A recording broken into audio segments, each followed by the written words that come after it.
I can hear her late sister, Leonie Forbes, OD, accomplished global actress, broadcaster, executive trainer. I can hear her say the words, "For everything there is a season."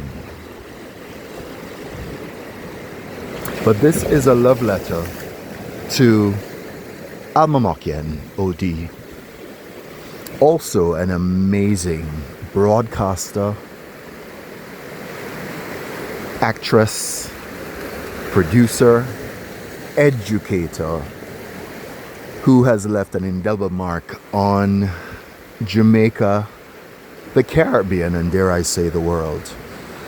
She has been awarded the Order of Distinction, which is one of Jamaica's national honors, conferred on citizens who have rendered outstanding and important service to the nation.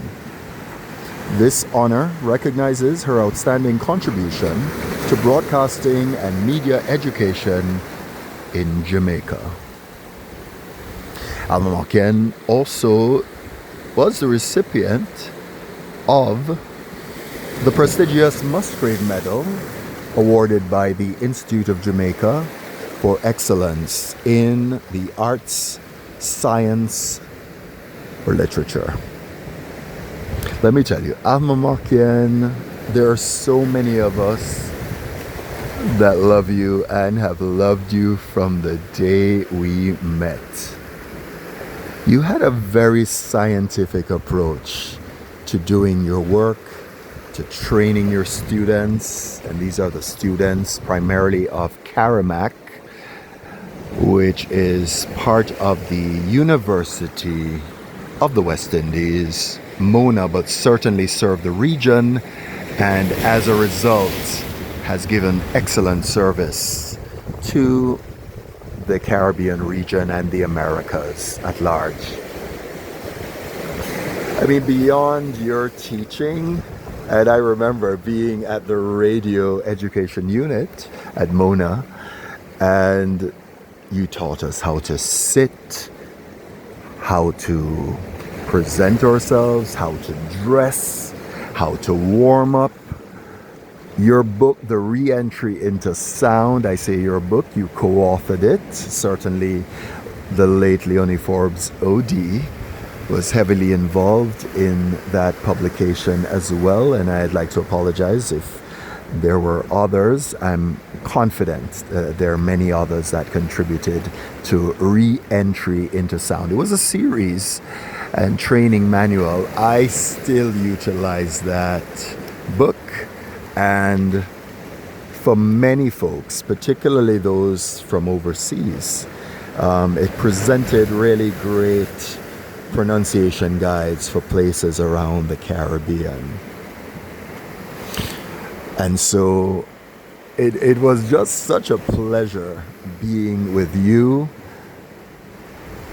Leonie Forbes, OD, and there was also Erica Allen as a constant as well.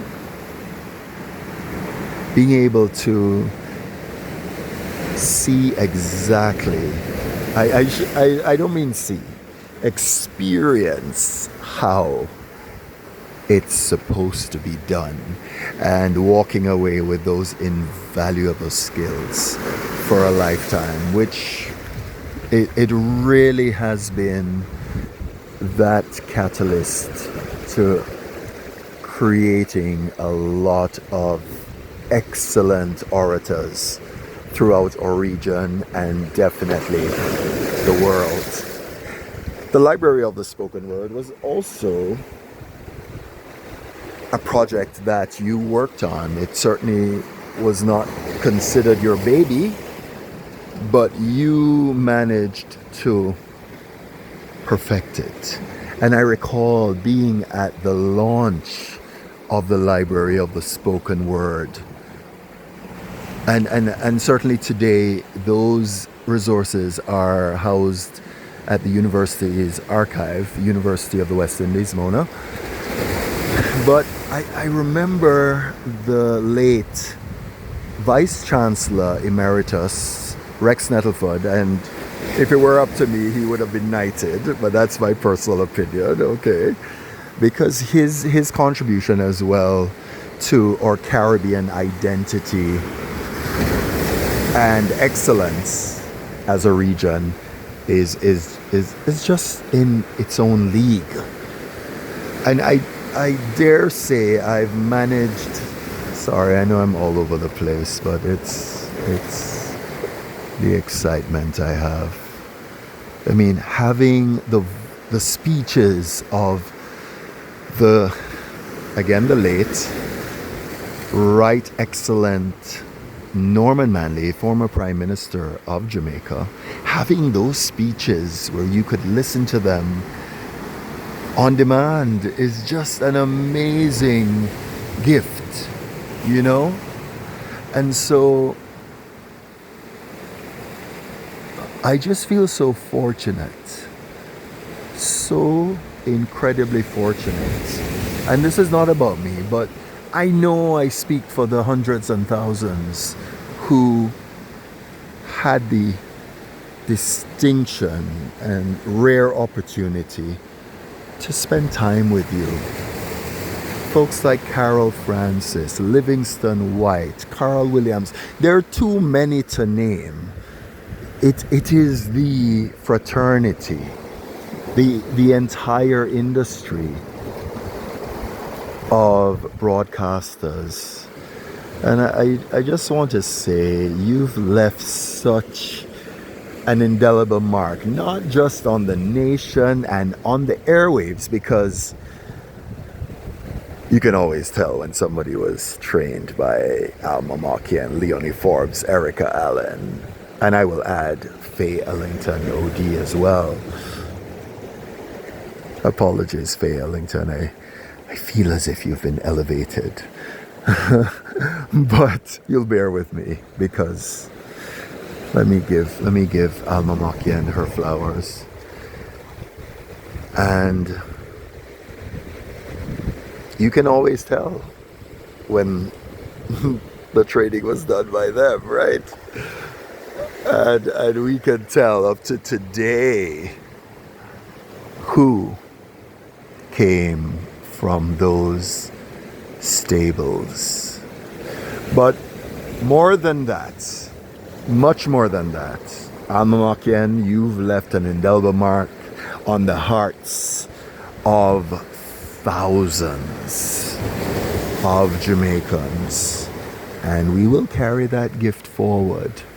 And we will give you your flowers, not just today and when it seems appropriate, but always, because we're committed to that excellence, that Caribbean excellence, which is unmistakable, and for which you helped to nurture and helped us to craft that identity, that national standard, which is certainly very influential in the region and in the wider world.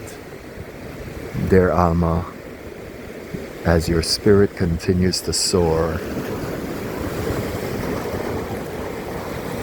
just telling you, you make me smile.